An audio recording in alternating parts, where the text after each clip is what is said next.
일본은 식민지 조선을 일본의 쌀 부족 문제를 해결하기 위한 식량 생산기지로 만들고자 하였습니다. 일본에서는 1880년대 말부터 산업혁명이 시작되어 도시의 공장 노동자에게 공급할 쌀을 수입하고 있었습니다. 제1차 세계대전으로 쌀에 대한 수요가 늘어나자 쌀값이 폭등하였습니다. 그리고 1918년에 앞선 강의에서 말씀드렸던 쌀값 인하를 요구하는 쌀소동이 일본 각지에서 일어나 유혈 사태까지 벌어지게 되었습니다. 이런 상황에서 일본 쌀과 같은 품종인 한국 쌀이 대안으로 떠오르게 되었습니다. 식민지 조선의 경우에는 식민지였고 같은 엔화를 사용하는 구조였기 때문에 쌀 수입으로 인한 무역 문제와 환율 문제도 걱정할 필요가 없었습니다. 조선총독부의 농업정책은 쌀 생산을 늘려서 일본에 쌀을 공급하는 것이 핵심이었습니다. 자연히 다른 농업 분야보다 쌀 농사가 더 장려되었습니다. 1910년대에는 다수학 품종인 일본 벽시를 우량 품종이라고 한국에 보급하였습니다. 1920년대에는 산미 증식 계획을 수립해 저수지나 수로와 같은 관계시설을 대폭 확충하였습니다. 일본 회사들은 정부로부터 돈을 빌리거나 채권을 발행하여 자금을 조달하고 농민들이 조직한 수리조합에 이자를 받고 자금을 제공하였습니다. 수리조합은 저수지나 수로 등 관계시설을 확충하기 위한 조직이었습니다. 조합비와 관련된 분쟁이 벌어지기도 하였지만 수리조합이 관련된 농지 면적은 1920년에서 1935년 사이에 7배 가까이 증가하였습니다. 하지만 벼농사에서 매우 중요한 물 걱정을 하지 않고 농사를 지을 수 있는 토지 중 수리조합 관련 토지가 차지하는 비중은 1930년대에도 20%에 불과하였습니다. 수리조합은 관계시설이 있는 농지의 면적을 3만 정보 정도에서 22만 정보로 7배 가까이 증가시켰지만 같은 기간 관계시설이 있는 면적은 34만 정보에서 116만 정보로 더 크게 증가하였기 때문입니다. 정보는 토지 면적의 단위로 10,000제곱미터 정도 되는 면적입니다.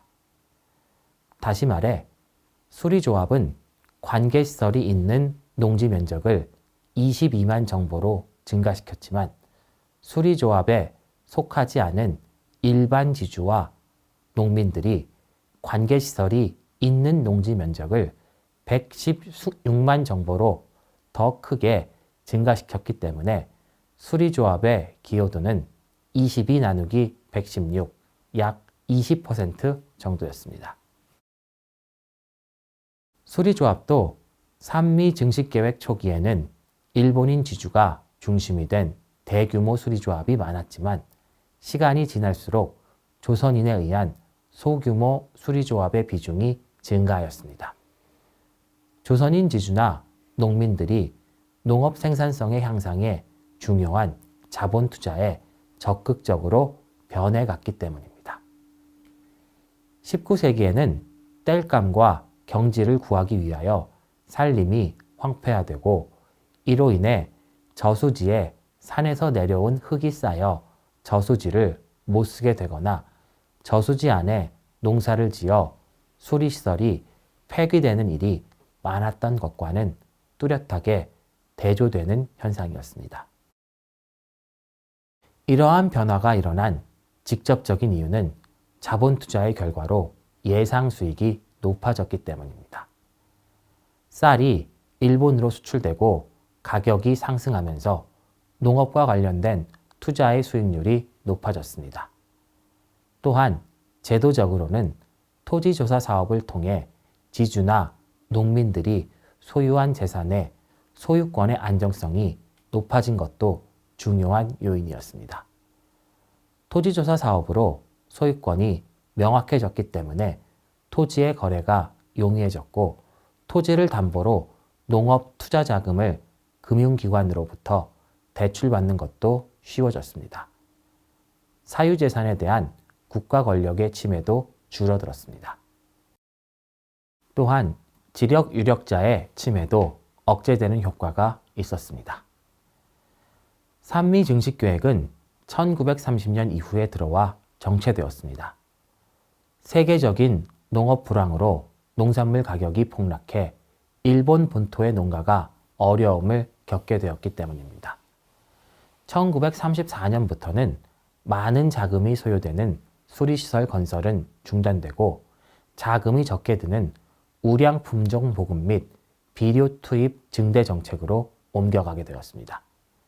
1930년 흥남의 조선 질소 비료 공장의 준공은 비료 투입 증가에 획기적인 계기가 되었습니다. 관계시설 확충, 품종 개량, 비료 투입 증가로 쌀 생산은 1920년에서 1937년까지 최대 2배 가까이 늘어나게 됩니다. 생산량은 크게 증가했지만 대부분의 쌀은 일본으로 수출되었고 그로 인해 식민지 조선의 쌀 소비량은 별로 늘지 않았습니다.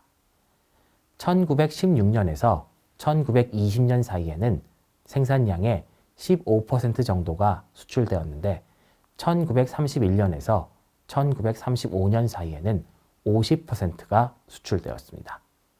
참고로 이 강의에서 수출이라는 용어를 쓰기는 하지만 이 당시에 일본과 한국 사이의 무역에는 이출이라는 단어를 쓰는 것이 보다 정확한 용어입니다.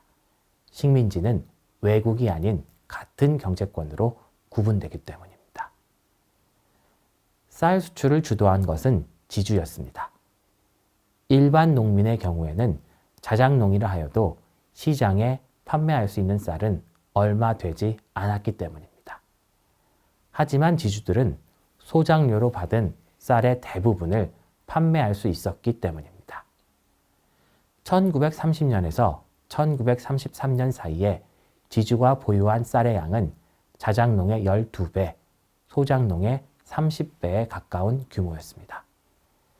이러한 의미에서 식민지기 지주제는 한마디로 말해 일본으로 쌀을 수출하기 위한 제도였습니다. 지주제가 해체되어 지주가 소작농으로부터 쌀을 받을 수 없게 된다면 대부분의 쌀은 농민들이 스스로 소비하여 쌀 수출이 크게 줄었을 것이 예상되기 때문입니다. 실제로 앞선 강의에서 이야기했던 것처럼 해방 이후에는 쌀 수출이 불가능했고 국내 소비를 충당하는 것에도 어려움을 겪었습니다.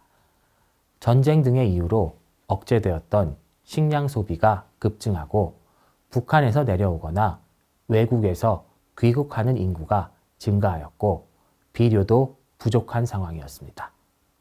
그리고 소작료가 인하되고 농지개혁으로 인해 지주제가 해체되자 지주가 판매할 수 있는 쌀의 양이 크게 줄어든 것이 주 원인이었습니다. 식민지 시기 경제를 해방 이후와 비교할 때 가장 큰 차이는 지주제가 발달했다는 점입니다.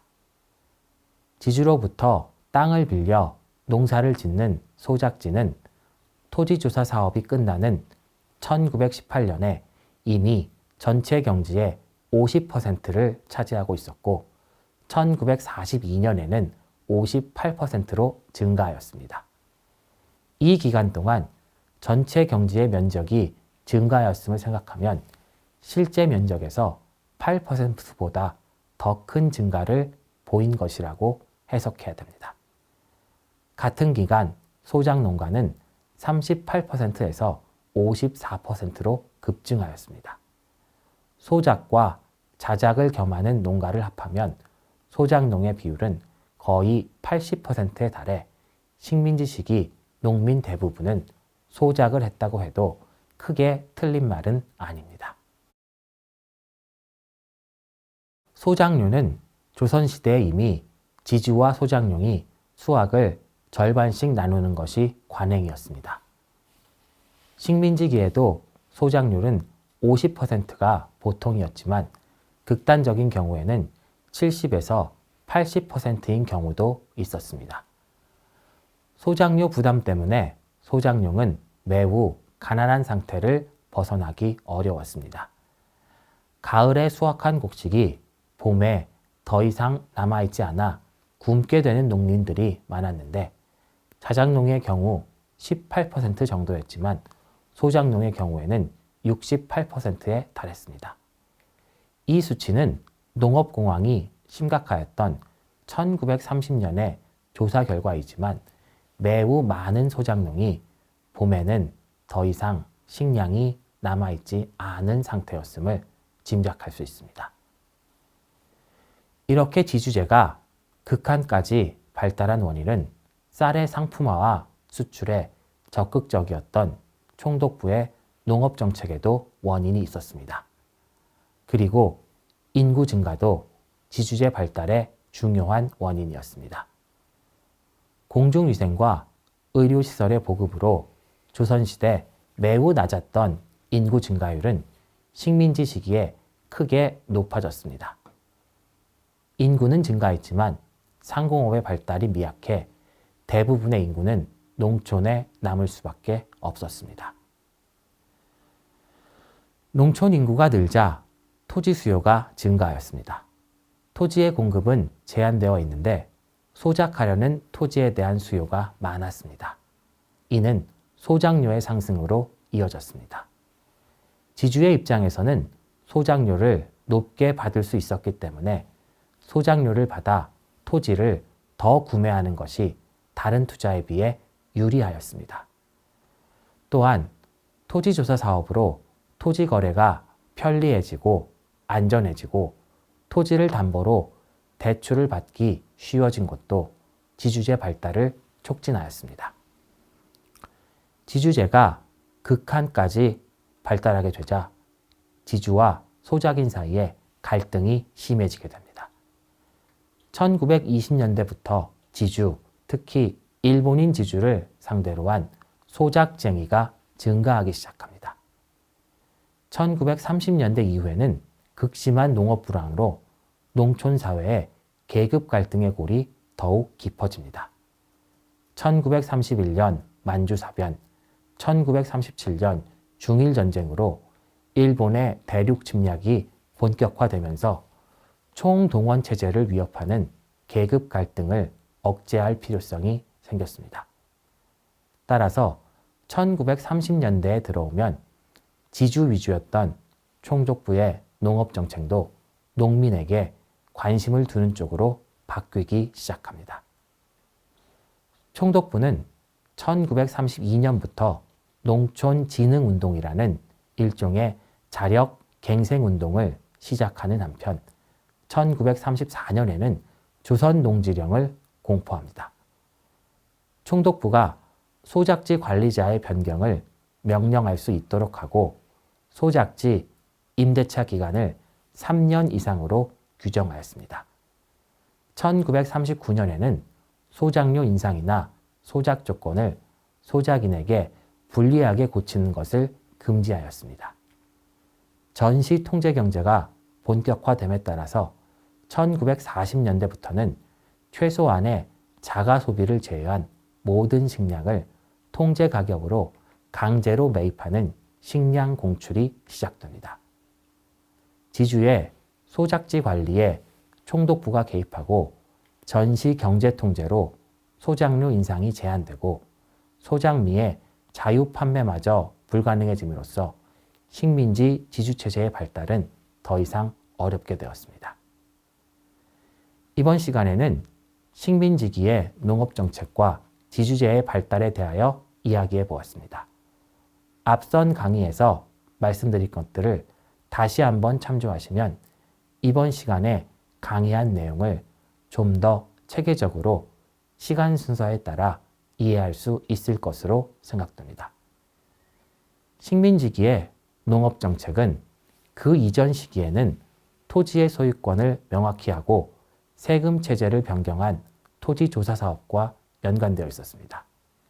산미 증식 계획의 경우에는 일본에서 일어난 쌀 소동과 제1차 세계대전 이후에 다양한 국제 정치적 상황들과 관련이 있습니다. 세계 대공황과 제2차 세계대전, 그리고 일본이 중국을 본격적으로 침략하기 시작한 만주사병과 중일전쟁은 한국의 농업정책에도 큰 영향을 미쳤습니다. 식민지기의 농업정책은 다양한 요인들과 겹쳐져 한국 사회에 지주제의 발달을 가져오게 됩니다. 지주제의 발달은 한국에서 일본으로의 쌀 수출과 직접적으로 연결되었고 해방 이후 농지개혁과도 직접적인 연관을 가지게 됩니다.